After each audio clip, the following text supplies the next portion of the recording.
Welcome to another edition of Kingdom Conversations. What's up, everybody?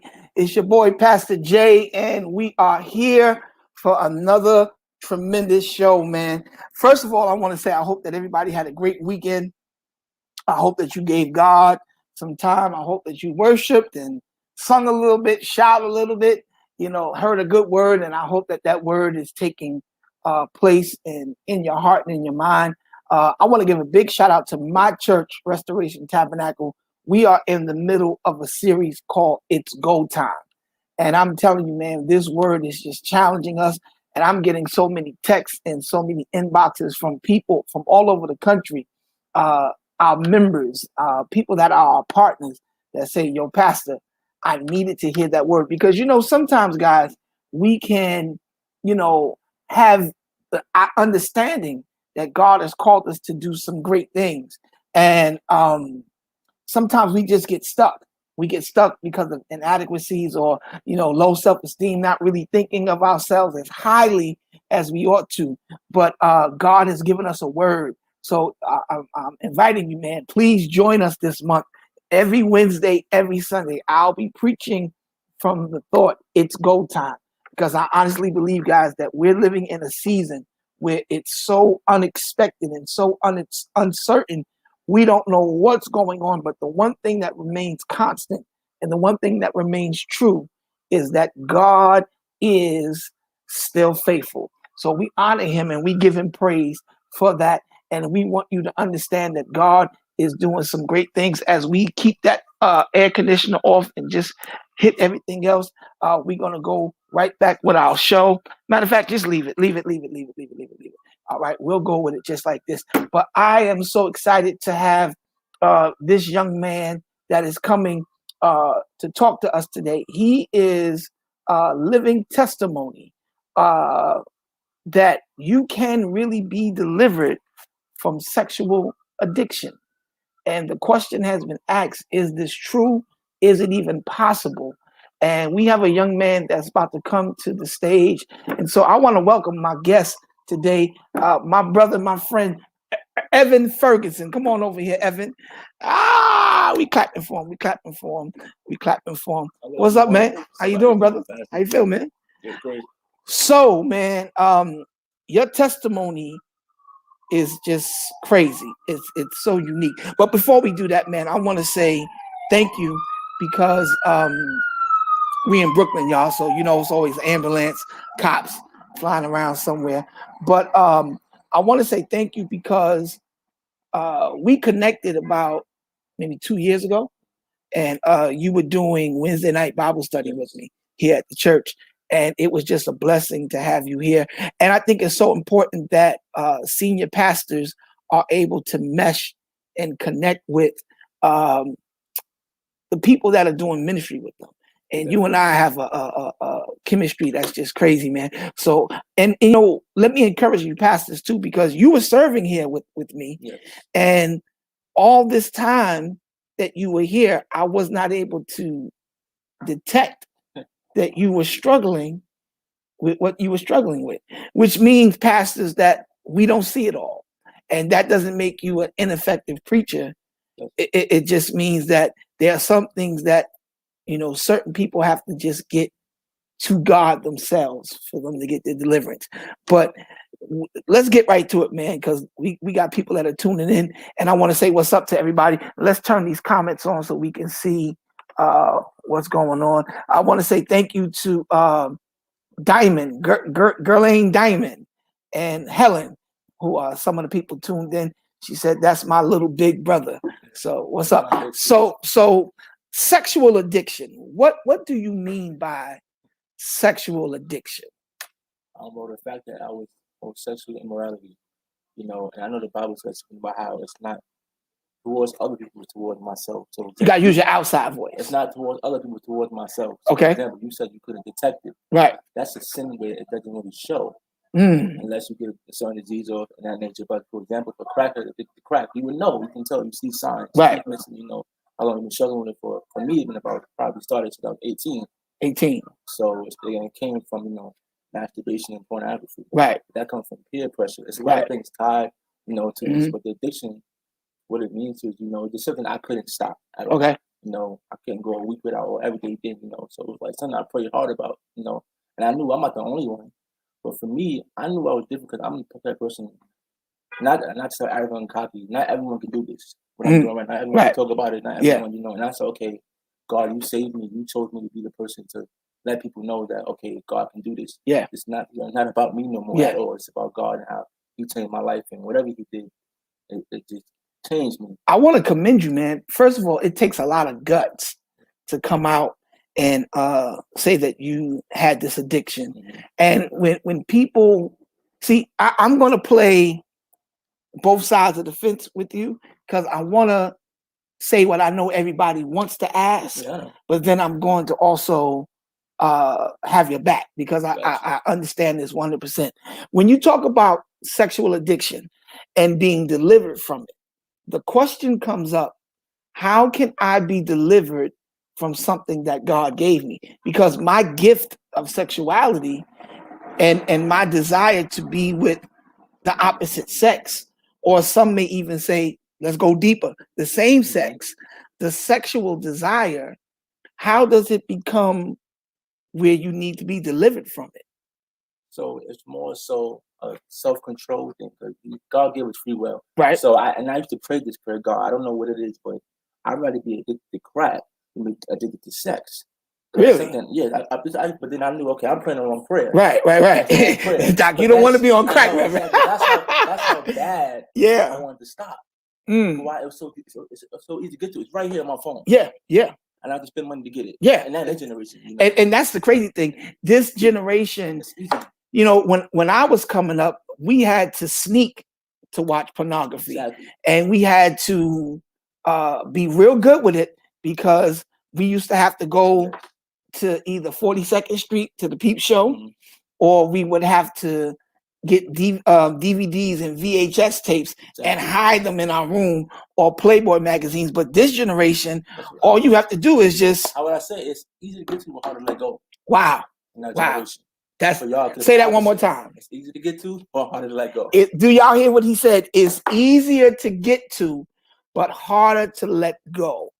That's powerful because we gotta, I teach people all the time, man, as a pastor, when it comes to your sexuality, that you have to understand that I can't pray for God to take sexual desires from me because He gave it to me. Exactly. What I have to now pray for is, God, give me the discipline to handle the gift of sex, because it is an amazing gift when it's done in the proper context and the purpose in it. And when it's done under the right confounds, it is one of the most amazing things that God has blessed us as humans to be able to participate in. But like everything else, the enemy's assignment is to pervert it and make it go against the very nature and the intent that God had for sex. So when you talk about you being delivered, it has to be more than you just praying about it. What actions did you have to take? Because your flesh is a retainer. So even though we're praying and we're asking God, how did you get the discipline to fight what your flesh still craves to this day? So I'm gonna go back to when I was 18. Okay. So started with pornography and masturbation, everyday thing. Mm-hmm. Couldn't let it go. Right. Sex not a week, couldn't let it go. So I'm like, all right, 7 years in a relationship, out of relationships. I was more so staying single. I was afraid of didn't commit because I knew my problem. Mm-hmm. So I would say this was me. I cared about other people because I knew what I was going through. Right. So people that I dealt with, I told them what I was going through. So they were aware. But then I realized a lot of men, they say that that's a manipulative thing also. When people know what you're going through, okay, I don't care. I still want to. Right. Even though because people don't understand that being honest is also being manipulative. Wow. And I've learned that. There's so much. Man, you dropping so many. No, you dropping so many nuggets, bro. These are things we're going to talk about over time. Manipulation. Honesty can be manipulation. I was never a liar. I was never a thief. Wow. I'm a man of character and integrity. Yeah. Those are not my problem. Those are not my sins. Right. Sex is my problem. Okay. So being coming from being a manipulator doing sex and buying those tools, that's real serious. Wow. So you can be telling the truth and still let it be for your own selfish gain. Yeah. Because it's almost like when you So- meet a young lady and you tell her, like, yo, listen, I like you, but I'm telling you, I'm a dog. I'm a playboy. I want to wait. You're already premeditated. Right. You know what I'm saying? So so sex is the overall umbrella. Okay. But under that, I have the manipulation factor. You know Right. what I'm saying? Right. The controlling people's minds. So it was a lot for me that I knew that I did. That's why I don't know.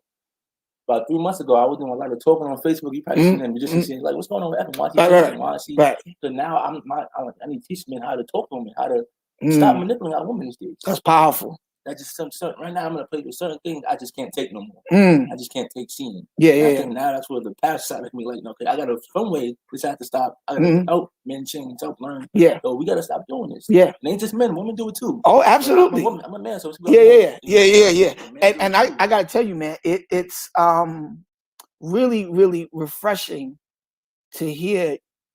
If you don't mind me asking, how old are you? 20, just turned 25. Friday. Just turned 25, and you're talking with wisdom beyond your years, bro. I think I'm gonna say thanks to my dad, Pastor Ronald Ferguson, Bishop Ronald Ferguson. Bishop Ronald Ferguson, and your family has been in ministry in the city for years. Your sister, Dr. Buffy. But the thing I want to dig into, man, is that you have this addiction. It becomes an issue where you know you're using it for selfish gain. That was the problem. When I got delivered and saved, God told me nothing. It was more so like, okay, what you've been doing it for yourself. Do it for me.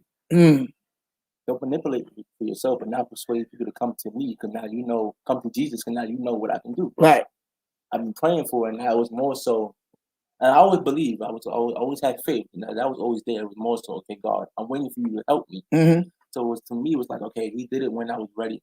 That's good. I'm mature enough to handle it. That's good. Move forward. Listen, y'all. Evan is dropping some nuggets, and I want to open the floor early for questions. We can see your comments, and if you have any questions, I want you to just come on with it because we're going to help somebody there. I believe by faith that this is going to help somebody else get delivered. Now, do you still want to have sex? Being that no, because people get confused when you say you delivered from it. So he took away the temptation. Okay. That's what it was. Okay. So now it's not easy for me to pick up my phone at 3 a.m. Right. It's not. It's a lot. Because, for example, I didn't drive. Okay. You know why my men get a car at my age? Booty calls. Exactly. Yeah. I wanted to move out of my parents' house, but I said I'm glad I got saved before I moved out. Because it got worse. Because it gave you boundaries. Exactly. I've had this problem while I moved out. It's been worse. Yeah. It's out of control. Yeah. Because people don't understand that leads to women come to your house. Now people know where you live. You're hurting them. Yeah. Now it's adds to it. Busting your car windows. What's this sex used to? It's more than soul ties. It's more. Listen to me. I know all about it, brother. My dad's choice, chance, consequence. Yeah. And I live like say that one more time. Choice, chance, consequence. Do y'all hear that? Choice, chance, consequence. And let's go there because we have a lot in common. You're a tall, good-looking guy. I'm a tall, good-looking guy. You're a musician. I'm a musician. Was it a little harder for you to stop because of how accessible things are to us as musicians in the church when it comes to sex? Yes, I grew up. People, when I first started playing tuba, but I was playing drums. So people told me, "Yo, play the organ, man. You know, you don't get all the girls and get all the money." So people tell you that sticks with you. Yeah, absolutely. You don't forget what people say. Right. If you forget what they said, what's this? You never forget what people do. You never forget you won't forget how they make you feel. Is that what you're saying? Something like that. Something like that, right? Stuff like that. Okay, now I know. Now I'm playing. That's my motivation now. More motivation. Right. Because you told me that. I'm gonna say the devil used people to say little stuff like that. That it's like putting a seed in you. Yeah, planting the seed. Absolutely. That's demonic. But hey, that is ridiculous. But now stuff like that stays with you. So it's like from when I heard that, I'm like, cool. And it's true. Yeah. It's not a lie. No. But it's more so, the self-control, discipline comes in, And it sucks that it's that way. I know even just when we have this stigma out, we're all hoes, and like, no, Mhm.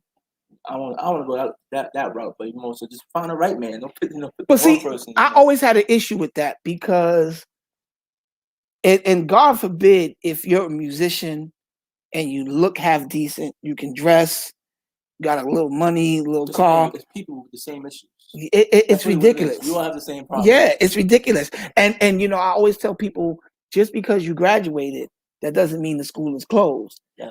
You can be in your senior year of a thing, and I could be in my freshman year of a thing. You have to learn how to operate through compassion when you get delivered, because it would be very easy for you to become judgmental at other guys that may be where you were. But I love the way that because I watch, before I even asked you to come on here, I've been watching, because I was one of the ones. I said, yo, what happened to Evan? Like, I'm like, yo, did somebody slip him something? Like, yo, I'm like, yo, he bugging. That not in church, they live in my area. Yeah. They come to me like, yo, I'm dealing with pornography too. I'm like, yeah, you addicted how? And at the time, how? Yeah. Even one of my friends, they told me, I'm addicted. I'm like, okay. So I told them I had a problem with like females. I said it didn't matter. Right. My bro, he likes okay, let's say he had a certain preference. Right. He likes these kind of women. Cool. Mhm. So now he only goes for those type of women. So he feels like he's not accepted. I'm like, you are. Why? The devil will send you what you're attracted to. Absolutely. And once I said that, he stopped right there. I'm like, yo, you're right. I'm like, yeah, just because you being nice and you're not taking advantage of them doesn't mean you're not a sex addict. Wow. Now, how are you able? The way you do it. Men don't realize the tactic they're using, and it's manipulative. How are you able to detect that somebody's a sex addict? Like, how can you? Like, if I came to you like, yo, Ev, I'm hooked on Pornhub or that's where it starts. Tasty Blacks. You see everything in there. Yeah. That's for now, don't worry about how Pastor know about them sites. I've been counseling for years. Mind your business. Go ahead. For me, like, that opened me up. Yeah. You know, because you can get anything. I mean, if you into, and it will lead you to being curious. That's where the dangerous part comes. Yeah. I want to try. I mean, it look bad. No, it is bad. Don't do it. But it's just that opens you up. So for me, I used to I'm telling you, when being a musician, you get discouraged. I don't want to do music no more. My mind said, okay, I'm not gonna do music anymore. I'm gonna do porn because I was so good at sex. Right. So wait, you were contemplating becoming a porn star? That's how the thoughts. Wow. That's deep. Makes you think like that. It takes you down a deep, dark hole. Yes. And see, a lot of people don't know that just because what you're desiring is the right thing, it could be the wrong time in your life. It could be cloaked as you liking something, but it's really you lusting. I'm just doing this and it's not that bad. No, the more you do it, the more it will affect you. I promise. The proof is there. Wow. That's just how it is. It's like the more you do crack, what's gonna happen? You start progressing in the other things. It's that common sense. Wow. And for example, you give a crackhead, you told a crackhead, yo, I have K2 without weed. I got cocaine here, but the crack over here. I know you want this, but you gotta smoke all this to get to that. They're gonna smoke all that just to get to what they really want. Wow. That's crazy. Listen, guys, I'm enjoying this conversation with Evan, man. And how do you deal with, because I know how, coming up as a musician, one of the things we love to do, we love to clown on each other. Have you experienced any peer pressure from the fellas of like teasing you or making fun of you, like, since you've been delivered? Yeah, I love it. Okay. Why do you love it? It's just, for me, it's because the mature level I'm at. I can take that. Okay. God gave me, He put it in me. I can handle that. Now, that's when they do that, that's my time. So, okay, Jesus saved me. I can tell you how He can save you too. Wow. Anybody that clowns you probably dealing with the same thing. Absolutely. That's true. That's true. That's true. I've learned that. I like that energy. Bring it on here. I want them to. We need more people in here. Yeah. I'm going to tell you all. And also, I know God. I don't believe God exposed it, but the devil couldn't expose me because God knew I exposed myself. Mm-hmm. So God, for me, was like, yo, do what you gotta do with him. He's gonna be my side anyway. He had purpose for my life, and He told me my purpose, and now I know what I gotta do. And I'm just gonna keep doing that. It was more so I'm at a season where I want to help others deal with what I've been through. That's big, man. Because my goal is to teach purpose. Yeah. And wait, rush the process, waiting everything. That's powerful. That's powerful. Just be patient, wait on God. That's powerful. I didn't pray and gave up on God. I was consistent in praying Mm. and asking for this. He wanted to see, okay, how far will you go? How far does he want me to save him? Mm. And he see, okay, now you're ready. And he did it. Now, I hear what you're saying. I hear the spiritual part of it, but that can't be it. There had to be some changes you had to make, because I know one of the things for me when I wanted to make that shift in my life from being that playboy, Oh, yeah, to cut people off. you have to. So when I got, this is funny. When I got to live and say, people don't know what's going on. So many people got attracted to me now, and I'm sure you're a passive too. I'm absolutely. That just happened. Yeah. Oh, Evan Chan, what happened? I want to know. Yeah. Oh, he's a good guy I always wanted. Yeah. Yeah. You know what I'm saying? Yeah. Oh, he's the guy I want. So Yeah. so many females hit me up like, yo, what's happening? Can you pray with me? Can you? I'm like, what's going on? I know they're not using prayer to get to you, homie. It's stuff like that. Like, y'all need to stop it, y'all hot hussies. Leave this young man alone. Can you pray for me? I see your heart, but I have to really use wisdom. I know some people may be where I'm at, but not everybody is. Yeah, that's true. That's true. Not everybody understand what's happening.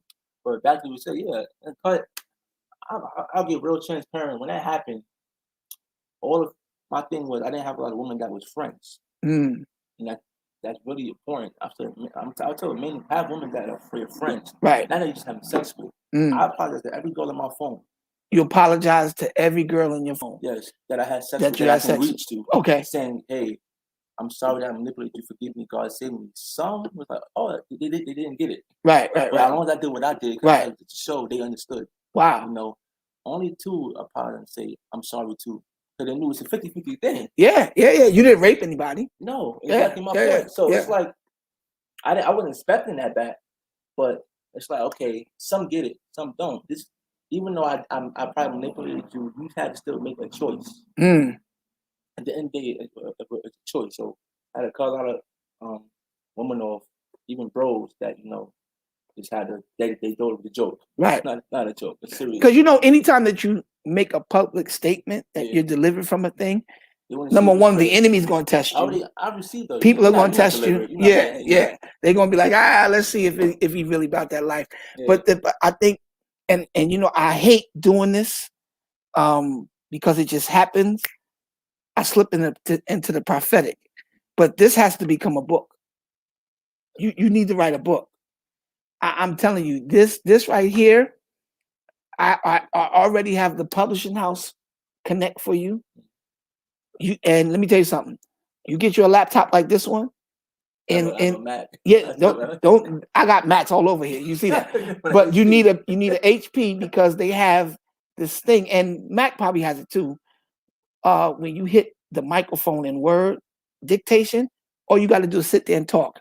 The computer writes the book for you. Wow, okay. Bro, you need to do this ASAP, because this is one of the taboo topics that the church does not deal with. Because number one, we have misconstrued the scripture about masturbation. When Onad spilled the seed, it wasn't because he was masturbating. It was because he did not want to impregnate the woman that was trying to get pregnant. And he wanted to stop the bloodline from the wickedness. That's why it was the seed spilling was such a big deal, because he was supposed to continue the bloodline. And by him pulling out, he stopped the bloodline. And that was the whole big mess. Yeah. So we need to even start teaching about masturbation correctly, because a lot of us discovered masturbation around 10. I know for me, it was like around 11 years old. I was 11 years old. And I discovered it, and it was just one of the most mind-blowing things that happened. And when it happened, I screamed because I didn't know what was. I was like, "What just?" I was like, "Oh yeah, that's yours." I was like, "Oh my God!" I never experienced nothing like that, because, especially in our community, sex is such a taboo thing. In the Black family, we don't talk about sex. We learn about sex. Like, I learned about sex in the street. Just don't do it. That's how you. But yeah, we don't know what it is. Yeah, we don't know what it is. We can't do that. And we forget. Now hold on. Overseer Butler, I'm on live doing a show. I'll call you back. Jesus Christ, he's so bossy. You know what I'm saying? But that's one of the things that we have to really start teaching from a transparent perspective. Sex is not bad. When you do it out of the intent of God, that's when it becomes bad and destructive. Fornication is bad. So that's one of the things we have to do, because masturbation, that's a big question. Is it wrong to masturbate? What do you say? Well, from my testimony, I feel like it is, because it just. I'll say this too. I wanted to stop both, and I used to substitute one for the other. So I used to go out doing something. Okay, I won't have sex. I'll go masturbate. Then realize it's two different demons, same devil. Wow. That's all it is. Say that again. Two different demons, but the same devil. Masturbation, sex outside of marriage. Substitute. It doesn't work like that. They're both wrong. Both wrong. One lead to the other. So if I can't do this, I did that. If I can't do that, I did that. Wow. So yeah, it can work like that. Bishop Highsmith is asking you a question. He says, "Are you sure it wasn't a wet dream?" Yeah. I wouldn't sleep. Talk to him. He's right there. Yeah, I wouldn't sleep. I was Bishop. I'm not sure to answer that question. Yeah. But go ahead. So I like that. Two different demons. Referring to what you were talking about. Oh, with me? Owning? Oh, no. He can't be talking about that. Bishop is a scholar. I'm sure he's not talking about that. But I am one that when I experienced it and when I discovered it, it became, now that I'm looking at it. For you. Okay. Yeah, when you were 11 years old. Oh no, it wasn't a wet dream, Bishop. It wasn't a wet dream. I was, discovering things, and without getting too graphic, and okay, now the people are coming on with the questions. If you are married and you're watching it, and your wife consents to watch pornography with you, is it still wrong? I believe it's wrong. Now I'm gonna tell you why people have told me. Don't they say thoughts? See, that's what, because if I'm watching pornography, if I'm watching pornography and I'm getting aroused by someone outside of my marriage, that is the thought, which can be considered mental adultery. You're not physically touching the person. If I walk past and I say, "Yo, I want to kill that sin," I would kill her. That's a sin. Your thought is sinful. Would Jesus say that? Would Jesus approve of that? It's just that simple. People try to walk around it. I'm not being around the bush. Not me. So so now the people, I already know what they're going to say. If the Bible teaches that the bed is undefiled, and we understand that to be, or we have been taught that whatever me and my wife consent to do behind closed doors is okay. Do you believe that? You said behind closed doors.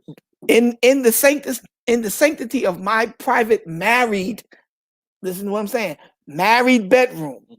If me and my wife choose to watch pornography together to make the sex in our minds more explosive, more creative, or say, for instance, if my wife, because some churches teach against oral sex. So if my wife wants to learn how to give oral sex and she does it by watching a pornography tape with myself, is that wrong? My opinion. Your opinion. That's all you can give. You can, because there's no scripture for this stuff. Yeah, what we talking about? I was thinking about this. I feel like a lot of things that aren't there scripture. Most of them be really common sense. Wisdom is tied to a lot of these things. Okay. If they say the bed is undefiled, so someone says it's not wrong, right? But I also wisdom ties into this. If you're watching that, right? I'm deliberate, right? So let's say my wife may never had that problem before. Now let's say because of me, she gets that problem. Just because you're married don't mean people still can become sex addicts. And I believe it can be true. So now it comes to y'all watching certain stuff. You don't know what she's thinking. Oh man, why can't he do that? Oh, now you're thinking, why can't she do that? That leads to you going outside your marriage too. See, and that's the thing. So that's my belief. Wisdom that's wisdom. Right. My belief is that wise to do with your wife? Because now she's judging you because you're not doing that with her, but I'm not him. He's Right. a porn star. And they getting paid to overact. It's exactly my point. So that's what it comes down to, you know. And that's my thing with, see, we get ready to dive into some stuff that the church probably has never heard us talk about. That's why I have an issue with threesomes.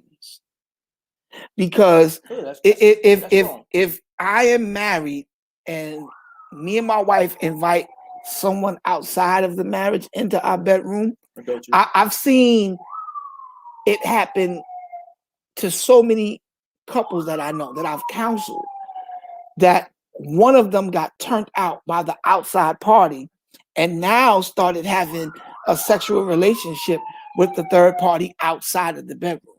So when you say that the bed is undefiled, I think that, here's something that my grandmother taught me. Wherever there's no boundaries, there's no safety. So if you don't, even with the bed being undefiled as a married couple, I still think that you need boundaries. Because if you just open up to any and everything, the level of perversions that you will get exposed to are way stronger than you or I. Yes. That's what I think. And I would put yourself in other person's shoes. Would you like if your wife did this? Would your wife like if you did that? You know what I'm saying? Even if you're doing it together. For me, it's like Star Asia said, whatever you do in your bedroom is in your bedroom. Just be able to handle what happens. Okay. What'd you say to that? Bed is undefiled only for husband and wife. I agree 100%. I disagree with threesome, that's fornication. Good. Talk to the people because they talking to you, Reverend. Yes, the bed is undefiled. It's only for husband and wife. Yes, 100%. For me, it's no. If I'm doing, like for example, if you're saying someone comes in, right, and it's a threesome going on, whatever, and if somebody said watch somebody masturbate, let's say I'm watching masturbate, but I didn't touch me, right? That y'all still having sex, right? Now that doesn't matter if you're watching them over a screen or right there in person. You get what I'm saying? So that's been the point. So now let's. I'm real big on definitions. Yes. The same thing. Undefiled, so that we understand, it means not made corrupt, impure, or unclean, not defiled. Thank you. That's what that means. So no porn. No porn. Simple. Now this is threesomes. No threesomes. But again, like what Star Asia is saying, if I am consenting and my wife is consenting and we are watching pornography, does that fall under?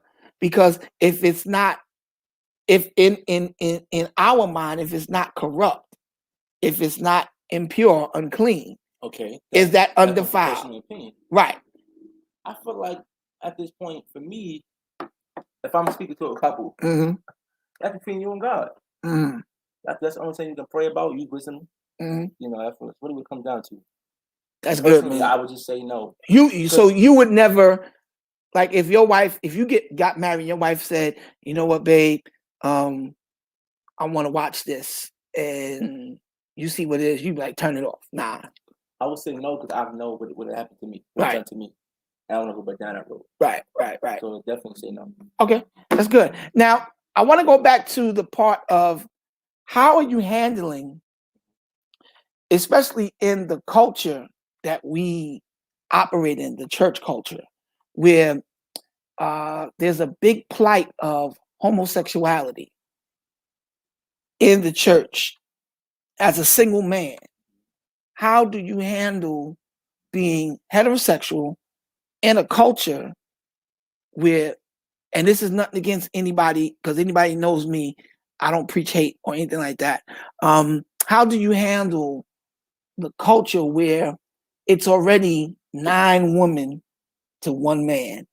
And now a lot of the young men in church may be either openly living that way or struggling with that. So now the access to single women for you guys is 10 times worse than when I was your age.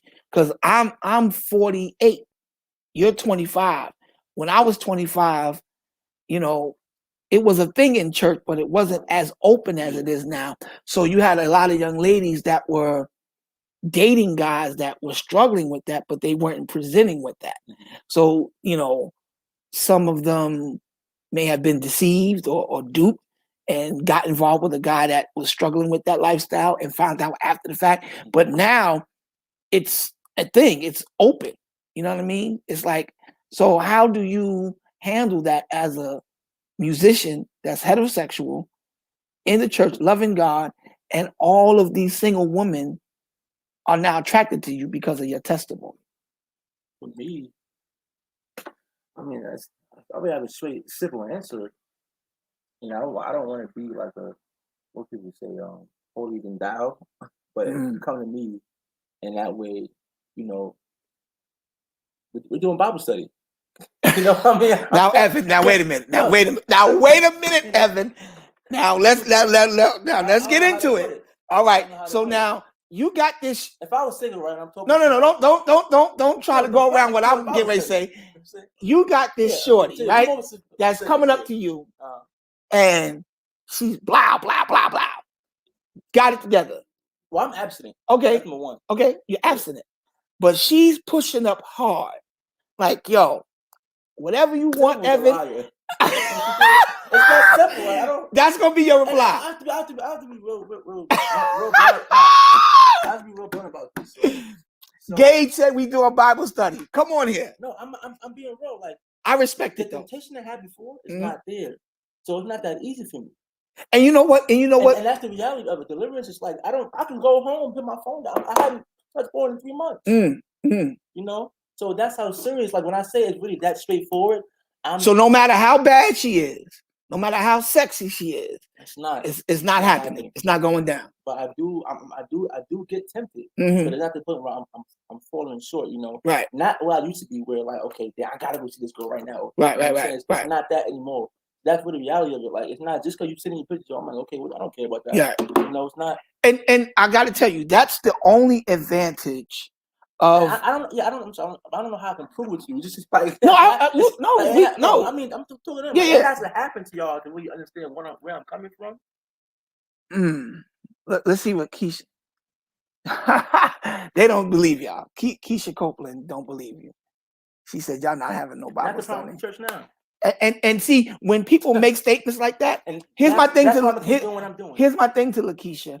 I don't know if she's serious or being funny, but when you make statements like that, that is actually saying that you put a limit on God's power. Exactly why I'm doing this video. Yeah, that's a big statement. And because I was watching a video clip of Farrakhan when he was much younger, and they asked him the same question that I asked you, basically. How is the Nation of Islam dealing with, or how do they deal with brothers that are homosexual? And Farrakhan's statement was we're gonna get to it. We're gonna get to Keisha. His statement was that it is not our job to judge people because of where they are and who they are. The power of the God of the Nation of Islam, which some people say is the same God that we serve, some people say it's not.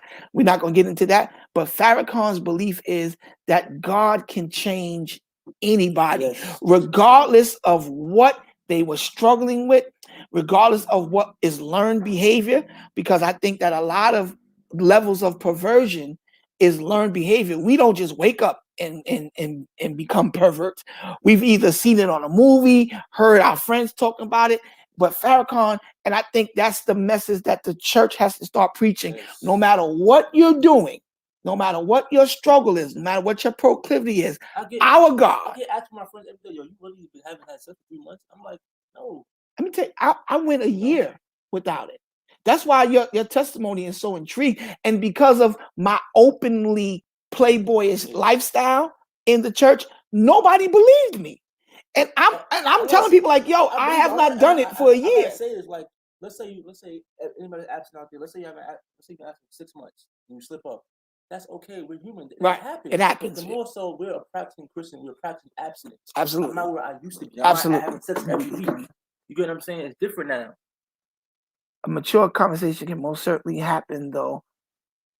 I figured Keisha was playing. I figured she was playing. To be pure and holy before God and want to keep your promise to God until marriage. He can. How can you put limitations on God? Good, good, good, good, good, good, good. Star, I want to drop mine, so I'm falling back. Praying fasting. Those two, definitely. Crystal, what you have to practice prayer and fasting? What is you? Crystal, what is she? I want to drop mine, so I'm falling back. But I hear you. I don't want to read that. I'm confused. Yeah, I don't know what that means. You want to drop it. People don't believe it because they are also having sex, probably, and that's the truth. It's kind of hard for people to understand your deliverance when they have never right. And I can't do that for you. Right, so, right. You know. But I'm telling you, man, back in the day, I would say it is possible. And you know, back in the day, man, I went, and I purposely did it because people don't understand. Once you start to have sex in abundance and as musicians, it was just crazy. That's why it was reckless. And that's why when young ladies flirt with me and stuff like that, now it's funny to me. I laugh. Exactly. It doesn't blow my mind because I'm like, yo, I'm so past that. Like, whatever, you know. Yeah. And don't get me wrong. There's an old part of me that wants to respond. I tell my bro, I'd be like, if Evan, I would have did this. Oh yeah, absolutely. But I can't do that no more. I have a character integrity. Yeah. Be blameless. So my mindset totally different. And when you get a total different mindset, whatever you believe, you will behave. Mm-hmm. I believe that with my heart. Yes. It was so deep. I want to discuss it too. Like my deliverance happened in February. And I don't want to get too detailed, but it happened at home. Couldn't drive. And I forgot was going to keep me home. Happened at home. I was watching a young lady. I don't know if you know, look her up. I talk about all the time. Great intuition. Jackie Hill Perry. She was delivered from being a lesbian. And a lesbian was delivered from being a sex addict also. Okay. So I watched a video. So that came to me. If God delivered her, He can do it for me. Yeah, absolutely. And it started happening. It wasn't a one-day thing. It was like a 2-week, 4-week. It's a deliverance process. And you're still not out of where you need to be because deliverance is an ongoing process. Because after you get delivered from one thing, something else is going to pop up. But that's what keeps us before God. You know, if we were able to just live a sin-free life without the power of God, we wouldn't need God. But what keeps us in need of our relationship with God is the war, the fight. And people need to understand, because you're delivered, that doesn't mean that it doesn't come back to your mind. Still pray. You have to do those things. It's called maintenance. Yeah. It's like, yo, I got a Mercedes, right? And if I say, yo, Evan, here goes the keys to my Benz. If you don't have the necessary tools to maintain what I blessed you with becomes a burden. If you don't have a job to get the oil change and afford, you know, all these things that comes with having that, it becomes Keisha, I see your message. Yeah. No. We good, Keisha. We good. Trust me. That's my little sister, Keisha. She good people. Yeah, she married to Kenny. All right, Big John. Yeah. All right. Yeah. But praise God for deliverance. I tell you. Yes, sir. Big June on the line. But this is commendable, man. And I think that I'm sorry. I want to go more. Mm-hmm. I had a problem with gluttony also. Okay. And this is stuff you don't talk about. It might be little to people. Yeah. But I was eating like about 4 or 5 meals a day. Really? So in February, March, during my process, I had to I couldn't eat for a month. Wow. Then the deliverance happened. I wasn't sick. I needed a detox. So God made me fast. Okay. So once that happened, the deliverance process happened, going through my zeal moment and drinking like 3 bottles of water every day. You should never drink water. Right. I had self-care, but it wasn't to a certain extent. So like, okay, your mindset's different. You want to work out. You want to keep your body healthy. So when you're on the right mindset, you want to do things right. You don't want to do things wrong no more. Right. So your whole spirit is different. Yeah. And now that calmed down. Now it's like, okay, not that I'm on my own. God gave me the push already. He told me what I need to do. You know, and that's confirmation because Joe Harley is getting ready to start training me starting tomorrow. So I'm getting in the gym with Joe Harley and Lil David Woods. Yeah, and that's the thing, man. We have to eating habits, everything. Yeah, and that's the thing. Like I said earlier, wherever there's no discipline, there's going to be He failure. gave me discipline. That's really what. That's the key. But that's the root word of discipleship. How can you be a disciple and you're not disciplined? I'm at a place where, like, I'm no matter what you say, my family say, anybody say, I'm following Jesus. Doesn't once He saves you, your whole give you purpose just changes, and you have to experience that to understand. That's deep. I can't. You have to experience that to understand. You're the only one that's saying that, Jackie. I couldn't hear me this whole time. I'm sure someone would. No, they could hear him. But I'll put it there so it'll pick up. I think everybody has heard Evan because we getting feedback from his comments. So, is there any other question you want to ask, Jackie? Yeah, I think that's the main thing. We have seen hypocrisy that's why at a higher level than actual deliverance, and that's why testimonies like this are so foreign to people. I'm in a place where I want to hold you accountable. Yeah, I'm just that zeal for you, just like, so you're not really delivered, are you? That's you're hurting the church. Yeah, wow, and that hurts me. Yeah. And now people that's really doing what I'm dealing with, they're not gonna want to do what I did. I know I have to keep doing what I'm doing. I know there's 1,000 just in New York City. Listen, man, going through what I'm going through. Listen, and it's crazy. Some of them probably want to make fun of me, but now it's to the point where you can't. Right. You probably tried to expose me, but I told myself, you disrespect me. And I know I have to hold up the truth. Yeah. So God put it in my hands, and just I'm gonna spread the word. That's it. That's powerful. Any other questions? Yeah. Anybody got any questions? I can hear questions? Me, right? He watched the other interview. Yeah, but that other interview wasn't as good as this one. Yes, sir. But I gotta tell you, man, I'm so godly proud of you, bro, for taking the stand, because again, it's not something that's normal in our because y'all that are not musicians don't understand the community of musicians. It's different for us, and this is no shot at young ladies in the church. Girl Lane, I'm just playing. It was a great interview. But for us, like for me growing up, I never had to take anybody out. I never had to spend money on them. It was because who I was playing for, the stages that I were on, I got access to everything. Anything that I wanted. I never had to work hard for it in the culture of being a church musician. It just came to me. And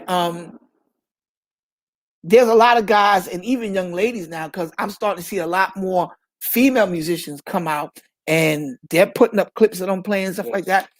What would you say to the musician, or anybody for that matter, that may be dealing with, because like you said, it's easier to get to, but harder to let go of. What would you say to the musicians or the people that are dealing with having that access, but don't have the discipline? Because the access is not a bad thing. Access into opportunity, access onto great stages and platforms, that's not a bad thing. But if you don't have the discipline, it can destroy you. Yeah, you have to build the discipline before the access. So, for example, put your phone away. Turn off the TV. Don't watch certain things. Don't hang around with certain people. For me, God saw I was trying. Even my close friends tell me, I try to stop watching porn for a week. I want a week without sex. I'll tell them, that's great. It's a start. That's a start. Yeah. God sees that. Yeah. Keep praying, and you'll see a change soon. But you have to be consistent. Yeah. Discipline is all about consistency, and that's really what it comes down to. Once God sees how consistent you are, discipline. Okay, He really wants me. He really desires my heart. I'm going to give Him. He's already there for us. You have to want to desire Him. But that's really what it comes down to. And yeah, that's what I can really say. Man, this is a powerful testimony. Let's get into some questions now. If you don't have the discipline, you better stay on your knees and pray. Yeah, that's my dad. So pray and fast. Fasting helps you deny your flesh. That helps me a lot. And can I interject right there? Yeah. People need to know fasting does nothing for God. It's for us. It's for us. So if you're fasting with the intent of moving God, it's not. you're doing it wrong for yourself. It's so that you will be able to withstand the attacks in your flesh, because that's the danger of having premarital sex. Premarital sex opens you up to something that God only intended to be done in covenant. So when you're operating in anything outside of covenant, go ahead. How can I say this? Okay, for a virgin, a woman that's a virgin, right? I was speaking to a virgin one time, or I was speaking to a woman one time, and she told me, "Oh, I want to try having sex before I get married." Mhm. And I told her she was stuck with it. I said, "If you kept your virginity, right, and you never had sex, and you waited till your husband, you wouldn't know what's better, what's the difference. You would have no appetite. Exactly. Your husband would be You your will only only know appetite. your husband. Yeah. So you wouldn't want no one else." Yeah. But see, people, the society makes that corny. That's not. But it's not corny. That shows a lot. It's so dope, and I kind of wish, because we get right. That's why when women stay with a man that prefers and that's toxic, they're stuck. Mm-hmm. Their nature is to be with that. They want Yeah. to be with you. They don't want to be with nobody else. Yeah. Even though it's bad for them. Yeah. So imagine waiting for your husband. See, and see what happens is people need to also understand, Evan, that a ring and a piece of paper does not change appetite. And when you have premarital sex, especially when you are promiscuous, you're building an appetite where being monogamous is almost an impossibility, because you have all these different. When you're doing it with Susie, I couldn't do commitment. Yeah. I couldn't. Yes. Now, and I'll say that at one point I had a girlfriend one time, and she knew my heart was for you, but I told her I have a sex addiction. Mm-hmm. So not that I don't love you, not that I don't want you, not Right. that I want to marry you, but it's like I have this problem. Right. You know. Yeah. So and it's real. Yeah. So I remember my girlfriend at the time. She told me I gotta leave you. Why? That's what she said to me, and I knew we're still great friends to this day. Love her to death. She told me what you were dealing with is greater than me, so I have to leave you. Wow. For a woman to say that's big. A lot. That's you big. don't need a woman that said that. No. So I went back to her. We good. I was ready to say, brother, go get her back, man. We good. Yes, sir. Working on a lot of things. That's slow, good. That's good. A woman to say that says a lot, and not a lot of women are mature to say that. They're not. So Daniel is asking, do you guys?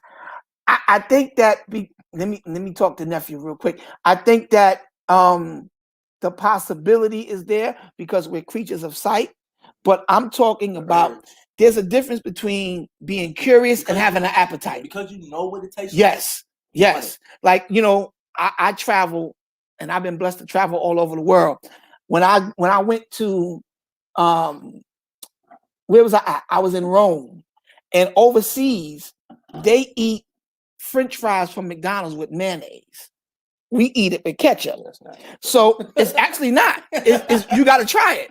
But I thought the same thing. But because my appetite was for French fries and ketchup, the mayonnaise was not a temptation for me. Exactly. I was looking at the mayonnaise, just like what you said, like, ew, are you crazy? But curiosity made me try it. And after trying it, I was able to make a deductive decision that I prefer ketchup. Exactly. I was curious about the mayonnaise, but my craving and my appetite was for ketchup. You keep trying different stuff, it's gonna go downhill. And it's a risk because I could have gotten hooked on what I was curious about instead of sticking with what I know. Now you want to try honey mustard. It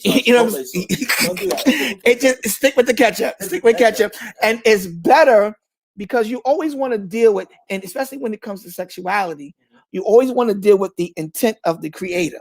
The intent of the Creator was for us to be fruitful and multiply and only know one person sexually. That was the intent of God. Now, because of sin entering in the world, we know the probability of you marrying a virgin nowadays, you have to look high and low. But if you practice refraining from promiscuous behavior, being faithful in a relationship won't be. But you still tried it even though you married the ketchup. Yeah, I tried it.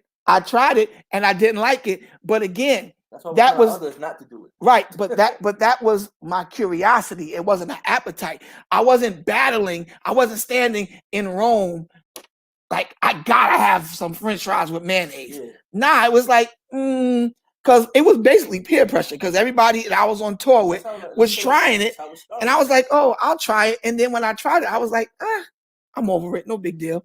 And I haven't eaten ketchup, and I was in Rome in '97. Here we are in 2021. I haven't had mayonnaise and French fries since '07. So I get what you're saying, Daniel, but that's what I'm saying. We got to start teaching the difference between curiosity and appetite, because even though you're married, real talk, your husband or wife is not the only attractive person to you. Right. You're gonna see somebody else, Discipline comes in. But that's where you got to be disciplined and be like, you look good, but nah, I ain't with it. It looks nice, and then that wisdom teaches you after a while that everything that looks good to you ain't good for you. You know what I'm saying? I remember one time I was going in an Uber, and I think the guy was Muslim, and he said, "Wait, I have to pray first." That said a lot to me. Mm-hmm. He told me to wait. It was forget his job, forget the time. Say that one more time. He told he had to pray. He said, "Give me once, can you wait? I want to pray." He prayed right. First time I experienced him taking 5 minutes or 3 minutes to pray. Right. Like, that says a lot. Yeah. Do we do that? Nah. Because like with my clothing line, a lot of my wholesalers are Muslim brothers, and if I show up at the store and it's their time to pray, guess what? I gotta stand there and wait. And sometimes I start praying with them. I'm like, now wait a minute, I don't know who y'all praying to, but I'm gonna start praying too, because they're just that disciplined. They do not break their routine when it comes to their relationship with God for any. That's my dad. I know I'm going to get a lot of heat for this. What women today expose too much of what God has given them only their husbands to see. I mean, that's just, the culture we live in. Exposure is the heartbeat of the culture. And men do too.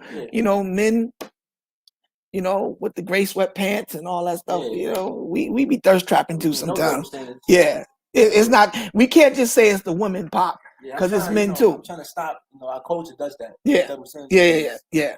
And it's hard. Yeah. It's hard because, if a woman sleeps with 10 guys, she's a hoe. If a guy's, he's the man. He's the hoe too. Yeah. Yeah. It's no. That's just, I'm sorry. It's not right. It's wrong. Yeah. Our culture does that. And yeah. If it's wrong on the left side, it got to be wrong on the right side. Period. Point blank. Be hot or cold, not lukewarm. Because if you lukewarm, I'm going to spit you out. So, this has been probably one of the best interviews that I've ever done.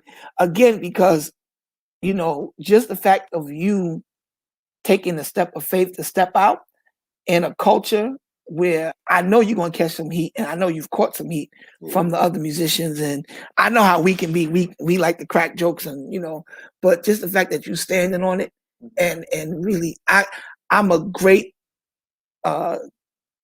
judge of character, and I have a strong gift of discernment. I know you're not playing with this.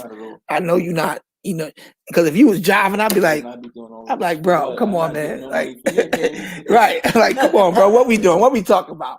But that's, and Dave Caton is on here. And I thank God he ain't start his mess, because, that would be a whole nother day.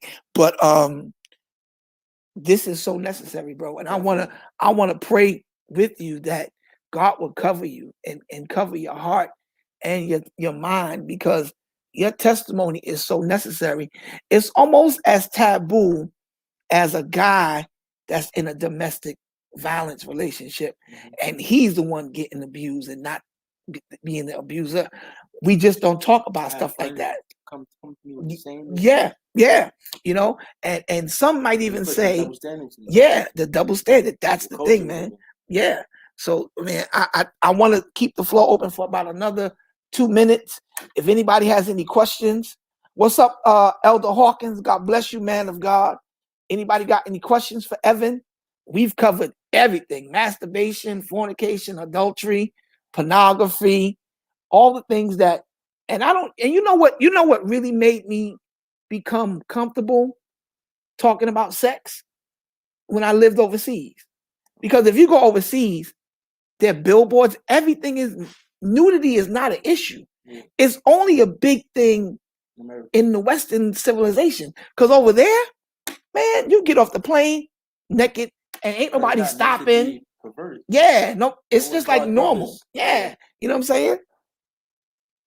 So this was great, man. So that's what made me comfortable talking about it. Even as a pastor, I remember my first year of pastoring, this was a big taboo thing for me, bro. I wouldn't even have done this. I'm in my 9th year of pastoring. I would have never had this conversation with you 8 years I plan on ago. doing more, podcasts, Yeah. of that nature, all down the line. Next 5 years, I have my goal for the next 5 years. I'm going to do a lot of this. This has to be talked about in every church.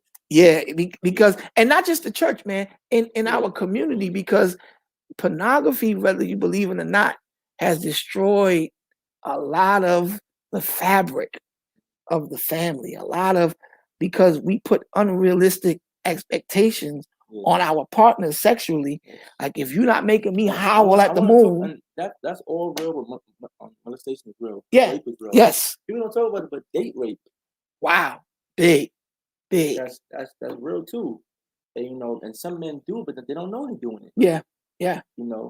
And that's everything all tied under sex and how showing your lust can get that you're willing to do that to someone. That you're willing to go that far just to release that. Exactly. That's powerful. I just thank God I didn't go that far. Yeah. I just thank God He saved me before. Yeah. But then again, because of the culture that we in, they don't want to talk about it. I don't know a lot of cats that double standards exist and they are necessary. Just like it's worse for a man to be jobless than a woman. God gave us balance. Yeah, but I think that right there, Daniel, is dealing with responsibility. Yeah, responsibility. Yeah, because the woman is not the head of the family. So it's more acceptable and more understandable for a woman not to work. Like, I can't take a man that ain't working. Especially now, I'm like, yo, if you got a phone, you can get a job. Because guess what Pastor Jay was doing when I got laid off? I was pastoring, doing, what was I doing? Grubhub. I was doing Instacart. No excuse. No, there's no excuse, man. Get a job, homie. So I don't take that from nobody, male or female. It's not acceptable to me from anybody. In this culture, in this age of information that we live in, if you can keep your cell phone on, you can make $1. You can make $1. Definitely. That's just the way I feel. Right from here. Yep. My phone is a cash register. I'm telling you. Opening doors for me. That's chivalry. That's a double standard, though. Are you talking about cultural double standards or what God desires? Right. The balance of responsibility. Two different things. Yeah, and God and the Bible even says that a man don't work, he don't eat. And I don't, man and female. Right, because anytime you see that in the scripture, it's not gender specific. Yeah, exactly. It's not gender specific. So that's why I, as a dad that's raising girls, my desire for my daughters have been from day one. I want to raise you and teach you in such a manner that any man that comes in your life is an addition, not a necessity. See that you're independent. Yes. And wants to add to you and not take from you, because only lazy men take from women. Like any female that's with me, we out to eat, my friends, my family, whoever. I'm paying for everybody. It's the double standard.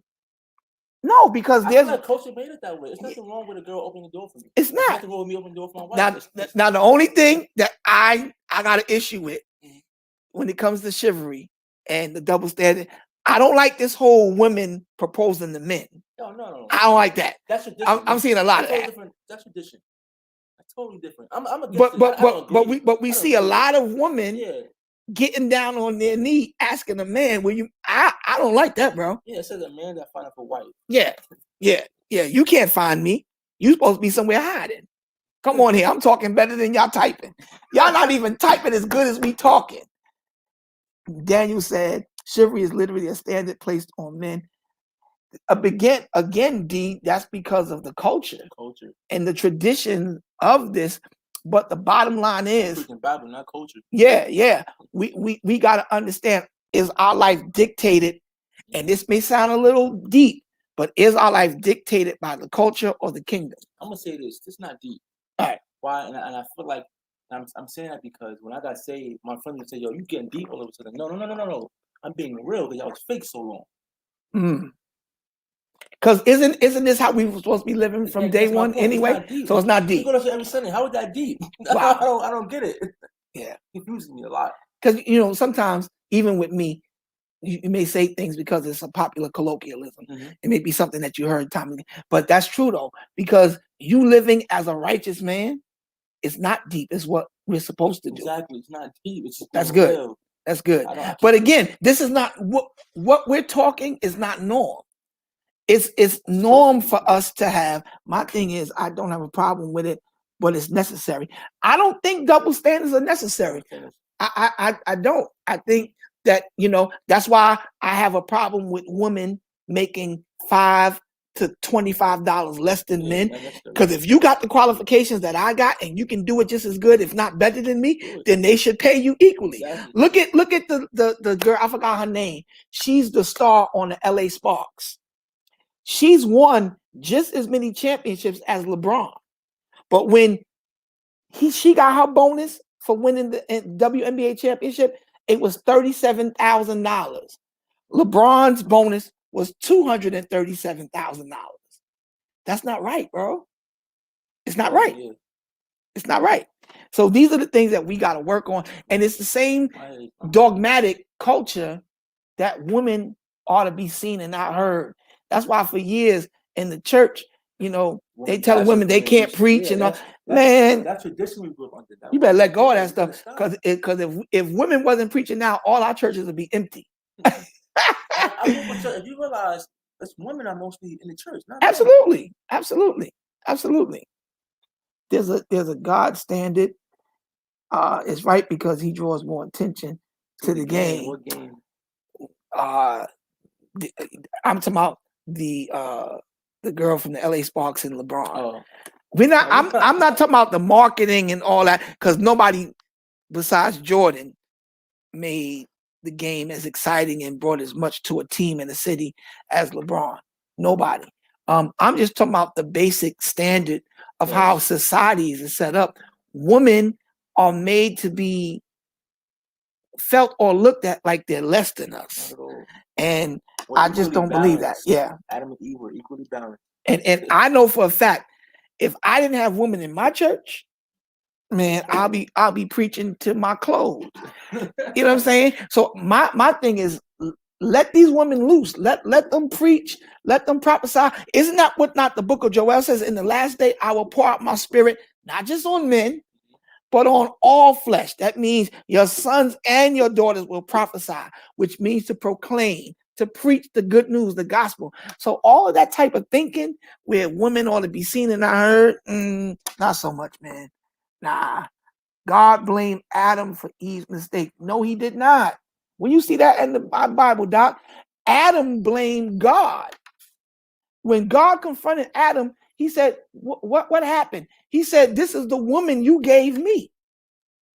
That's what happened, bro. And that's why God never intervened in the relationship. There's only one other time after Adam and Eve that God intervened or set up a marriage. That was in the book of Hosea, when he wanted the prophet to marry a harlot, because he wanted him to understand how God felt about the people getting into idolatry.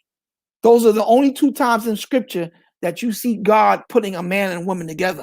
Other than that, it's all been our choice. So I don't know where you get that from, D, because I don't see anywhere in scripture where God blamed Adam. Me making you accountable for your decisions after I told you not to touch. That's not me blaming you. That's making me teach you how to be responsible. So that's what Adam said, but God didn't approach Adam. Because he's the head. He's the head. Adam knew the command, he didn't.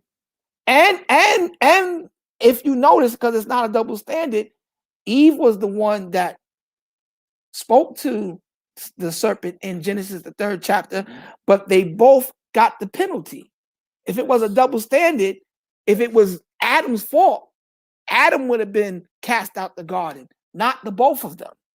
Eve would have not these women today wouldn't be dealing with menstrual cycles and labor pains if it was just Adam's fault. Nah, it was both of it because they both participated and went against what God. And the tricky thing was, Satan tells them, God doesn't want you to eat of this because he doesn't want you to be more like him. When in the first book of Genesis, God created man in his image.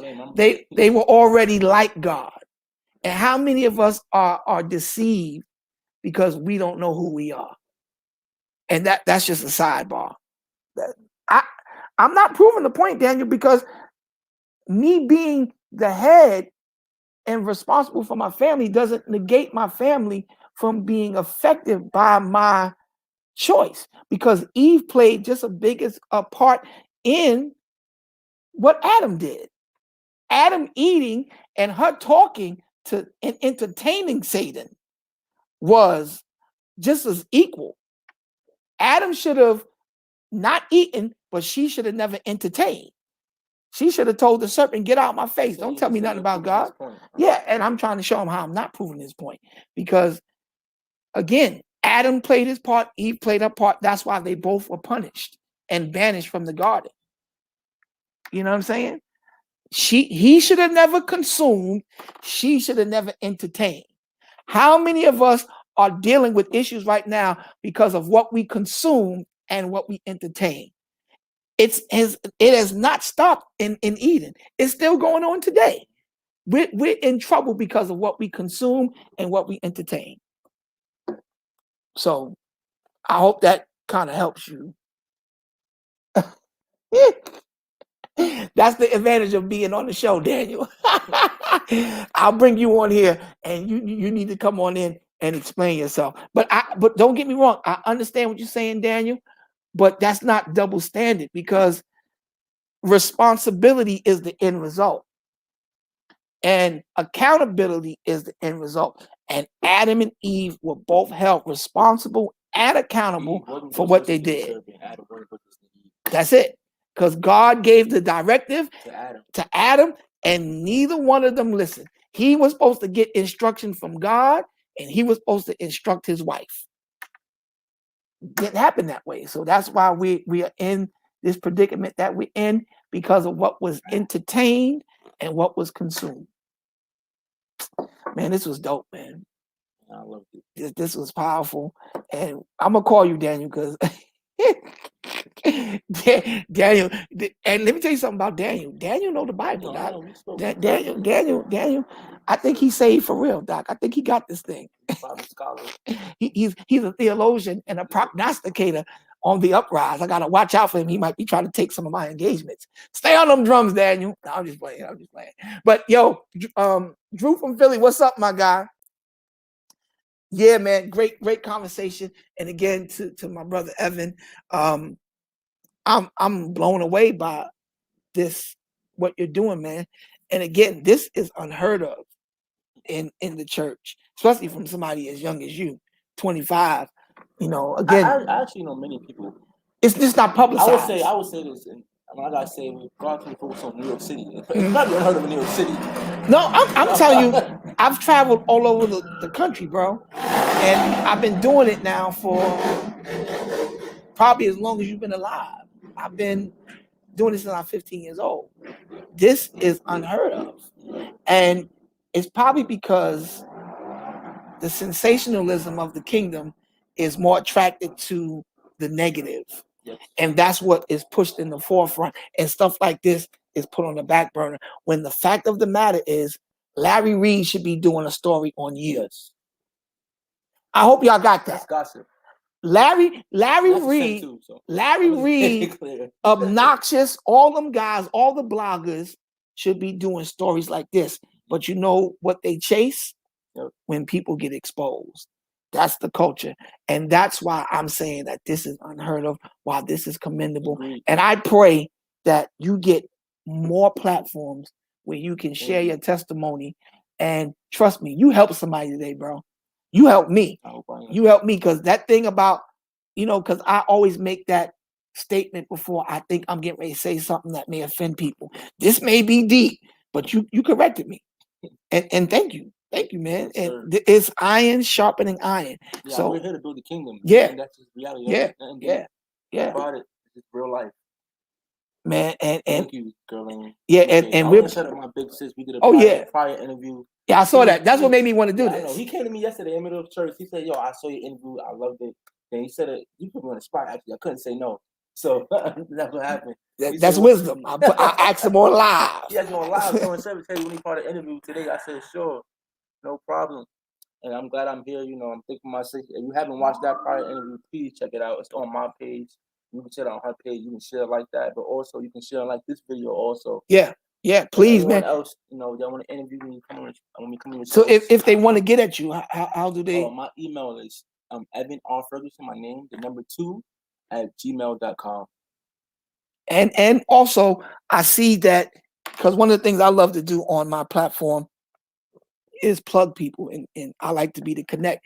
You started doing piano lessons. Yes. Tell people about that, man. Tell them everything you're doing, bro. Email, you can book me. I'm doing piano lessons. How much you charge? Because that's the first thing they're gonna inbox you. $75 an hour basic experience. You know, I have a teacher also. His name is Cedric Mitchell. Who's my son in the Lord. Yeah, he teaches He's me. one of the greats. This is amazing. Because you know I taught Cedric. I'm getting taught one of the greats. No. Did you know I wow, this is confirmation. Cedric Mitchell is my son in the Lord. And ever since he started playing with my church, at my church, he done got some oil on him. He done put out about 3 albums. Doc, did you see him yesterday in the Captain Crunch jacket? I said, no, I didn't teach him that. That was flesh. I have nothing to do with that. But big shout out to Shed. Shed is one of the greatest, and he's a blessing to my life, man. I'm teaching them. Man, that's dope.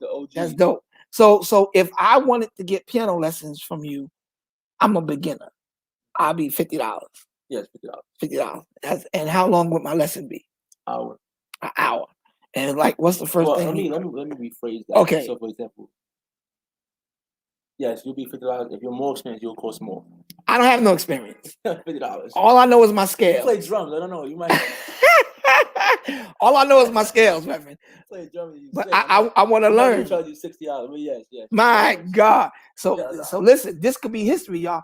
Y'all could be witnessing the birthing of Pastor J. Hen learning how to play piano. This could be something. Now I'm telling y'all, all y'all musicians, don't y'all get nervous, because I don't want to play at nobody's church. I don't want to do none of that. I just want to learn how to play.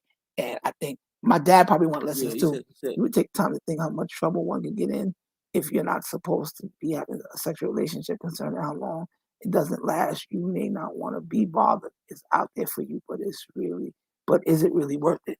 Yeah, I think, the more closer you go, you grow with God. Like you said, certain things, if you like apples, the devil's not going to tempt you with tangerine. It's not. And once you get over apples, you like, okay, it's an apple. It's the big deal. That's You know what I'm exactly saying? how it is. And that's where I'm at with a lot of stuff in my life. I'm not there with Where everything. maturity in Christ comes from. That's growing. You can't do it. Yeah. In Christ. You cannot do it by yourself. Yeah. I tell my bro, you cannot. It will not happen that Yeah. way. And that's the worst mistake to make, for anybody to think that you can be delivered from anything Without on God. your own. Without God, the old church used to sing a song, without God, I would be nothing. Without God, I would fail. Without God, my life would be. Yeah, now I realize why I grew up until you see people getting emotional, going to the altar, crying so loud because you don't know what they've been through. Yeah. Now I have that same, you understand it now. Yeah. I remember one time during my film, I went to a service with Clay Johnson. And I couldn't contain myself. The Holy Spirit, I'm on the floor crying. I'm like, stuff I never done before. Yeah. Now you understand. Mm-hmm. Now I see God say I have my testimony too. Right. Now everything makes sense now. And it makes you more compassionate towards people. Yes. Because you really don't know God to be a healer until you get sick.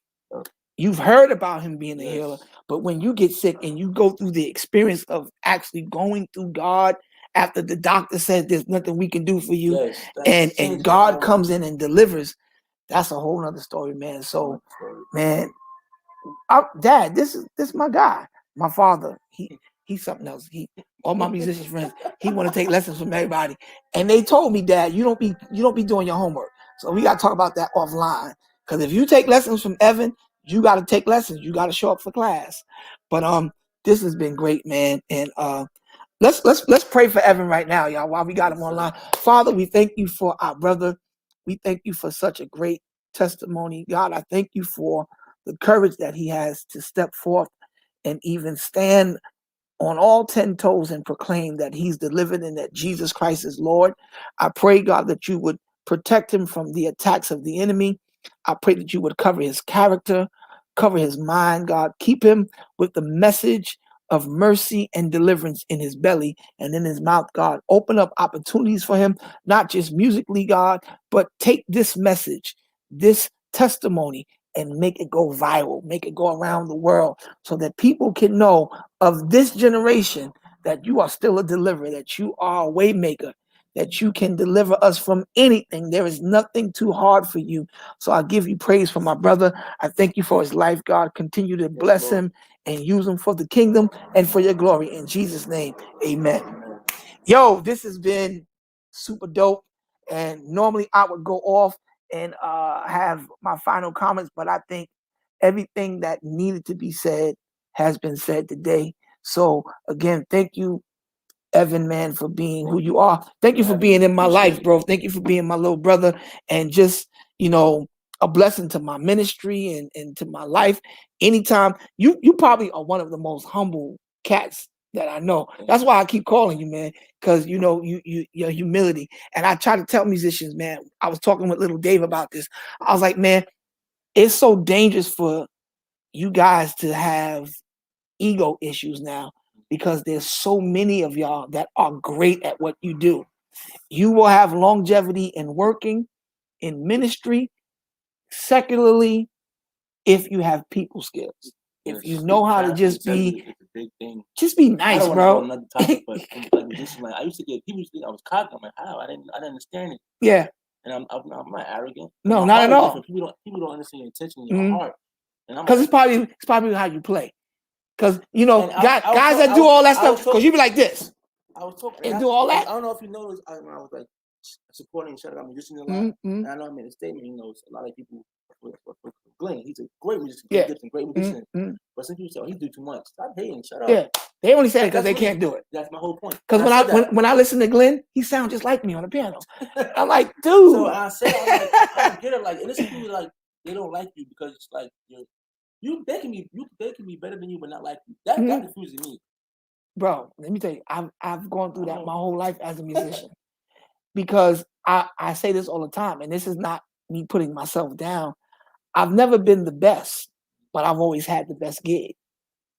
There's nobody, when I was coming up, nobody in gospel had a better gig than me. And there were guys that played circles around me, but I just knew how to work a room. You could put me, I started playing for Bishop Hez, but then I ended up playing for Ben Tankard and different Angelo Veronica. You look on my wall, all these different artists that I've worked for, that I've played and I've recorded with, it's only because I learned how to be humble, but also confident. Yes. Because there's nothing wrong with you being confident. And if you put me on that set, you're gonna get pocket. I'm not gonna do what Daniel's gonna do. Yeah. I'm not gonna do what Isaiah do. I'm gonna stay on that one, and you're gonna feel that lump right in your chest. You're gonna feel that one. I'm gonna give you some hi-hat work. That's what I do. And I'm comfortable with that. Yeah, if you go to an interview to ask you what can you offer, you're gonna say wow. Exactly. That's exactly. Okay. Exactly. And there's nothing wrong with that. And people just gotta understand, there is a price for being great at what you do. And anything that has power requires negative and positive. So I welcome the negativity because I've been laughing at people for years. You talking about I can't play, but pull out your discography. Put your resume next to mine. And that's what it boils down to. And here it is. I am now employing some of the same people that laughed at me. You know what I'm saying? So don't ever let anybody make you stuck. That's why I'm telling you, man, you need to write a book, because what that's going to do, that's going to open you up to different streams of income. Yes. Where even the more money you make using your gift that God gave you, it purifies your playing, because your playing will have nothing to do with a paycheck ever. Because you'll have so many other things happening and flowing. Man, that was my prayer. God, get me in a place where I can do what I do in church for free, where I can preach and go to places and be like, y'all keep it. Yeah, You know what I'm I saying? have to say on my side, I Yeah. tell God, like right now, I'm a full musician, so I want to spread the gospel. Yeah. I tell God, I don't care about getting honored and getting paid. If you can contain me musically, then. But see, but even with that statement, don't put limits on God, I'm gonna because jump to that. because It's I just that my heart was in a different place. yeah, You know, I thought that I would be on the drums forever. And I never thought I would be a lecturer for the National Fatherhood Alliance, where they told me, listen, we want you to talk. We know you're a preacher. Don't get up here and scream. Don't tune up. Just talk. And we're going to pay you just to talk about your experiences. Now, if I would have said, God, as long as you just bless me on the drums, I'm nah, bro. Take the limits off, because what you got, what I'm hearing, is not normal. And there's money whenever you become a solution, that's where you find wealth. There is money attached to every solution, and you, my friend, are the solution to a whole lot of people's problems. Be open to it. Let God pour into you and pour out. Write the book. Do the podcast. Don't put no limits on yourself, Evan, because you got something special, bro. And I wouldn't tell you and trust me, I know what it is to have haters, and man, they are necessary. You got to learn to put people in the right compartments. I don't ever want my haters to stop poking fun at me, because you are part of my power. You're a part of my process. So it's a good thing, man. So I'm getting ready. We done. Thank you again for coming on to the Kingdom Conversation. This was an amazing show. Again, to all you guys, let me plug what I'm doing real quick. You guys know all the product that we have out. We have our clothing line. I got 2 to 3 books in the marketplace. I'm working on a soundtrack right now for Upside Down America, a new movie. I'm also in another. It's like 3 movies that I'm part of. What you doing? What you got going on? Come on, plug it, Doc. Plug it. I'm doing a conference next year, for Black businesses and musicians of New York City. Jackie, you crazy. That might be David Caton. I gotta find out where he at. I'm gonna do a conference next year for Black businesses. Okay. Musicians, 3-day thing. Nice. So that's coming. To pray for me. It's a long process. So listen, man, whatever I can do. Oh man, please. Without a question. I do want to do a panel discussion. Okay. More people. Okay. Absolutely. Speak about things that the church does not talk about. Yeah, let's do it. I don't want to talk about nothing that we were talking about. Yeah. Stuff that the church does not talk about. Yeah. Let's get it in. That'll be phenomenal. So y'all, anyway, y'all see Evan, support him. I believe the book is coming, the podcast, all the stuff is coming. Talk show, whatever God gives him, we want to stand behind this young man and let him know that the kingdom have his back. Thank all y'all for tuning in. Daniel, Dave, Eric, my dad, Jackie Phillips, everybody. Gage. Is that Gigi? I thought that was Gage. That's Gigi. What's up, Gigi? And everybody on YouTube, because we're on YouTube live right now. Big shout out to everybody on YouTube. Thank y'all for tuning in. Don't forget, we got the new album coming out, Reset, and it's just crazy. If I start to tell y'all all the musicians that's on it, y'all wouldn't believe me, but they on it, and it's crazy. Especially Cedric Mitchell, he's doing a mean piece of work on this project, man. So big shout out to everybody on our team. Big shout out to Restoration. We're about to relocate into our new location, so God is working that out. So we'll be making that announcement in the next couple of weeks of where we're going to be moving. And when we get in that building, Evan, you already know you got to come bless us, play a service or 2. But that's what it is, man. So I pray that everybody was blessed by this. Make sure you tune in to next week's episode of Kingdom Conversation. It's going to just get better and better. And as we always say over here, we believe that nobody can stop you from being who God called you to be but you. It's go time. I'll holler at y'all. Peace.